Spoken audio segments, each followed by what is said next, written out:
Family নিয়ে ব্যস্ত আছি বলে কি ভাবেছিস? অ্যাকশনটা ভুলে গেছি।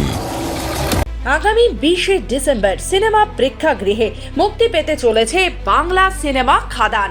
বৃহস্পতিবার রাত 8টায় দুর্গাপুরের জাংশন মলে খাদান সিনেমার প্রচারে হাজির হলেন অভিনেতা দেব। সঙ্গে ছিলেন খাদান সিনেমার অভিনেতা অভিনেত্রীরা। উপচে পড়া ভিড় দর্শকদের সামলাতে রীতিমতো হিমশিম খেতে হয় পুলিশকে। অভিনেতা দেব বললেন, খাদান সিনেমার প্রচারে বিভিন্ন জায়গায় যেতে হচ্ছে, তার সাথে সাথে আমরা দুর্গাপুরে পৌঁছেছি। তার কারণ খাদান সিনেমার শুটিং প্রথম দুর্গাপুর থেকেই শুরু হয়েছিল। দুর্গাপুরে মাস দুয়েক থেকে আমরা শুটিংটি কমপ্লিট করেছিলাম। যখনই বেঙ্গল ট্যুরের কথাটা আমাদের মাথায় আসে তখনই আমরা বলেছিলাম দুর্গাপুর থেকেই শুরু করতে চাই, তাই জন্যই আমরা এখানে।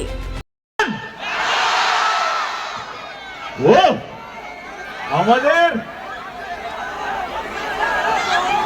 এত ভালোবাসা দেওয়ার জন্য আপনাদের সকলকে সকলকে সকলকে মাথা নিচু করে ধন্যবাদ। এই সিনেমা নিয়ে প্রথমবার বাংলা এরকম কিছু হতে চলেছে, বেঙ্গল ট্যুর সিনেমার প্রচারের জন্য দুর্গাপুরে আসে বা অনেক জায়গায় যাচ্ছি। আপনাদের জানতে খুব ভালোই লাগবে যে কেন আমরা দুর্গাপুর থেকেই শুরু করলাম। কারণ খাদানের শুটিং আমরা দুর্গাপুর থেকেই শুরু করেছিলাম। দুর্গাপুরে মাস দুয়েক থেকে আমরা পুরো শুটিংটা কমপ্লিট করেছিলাম।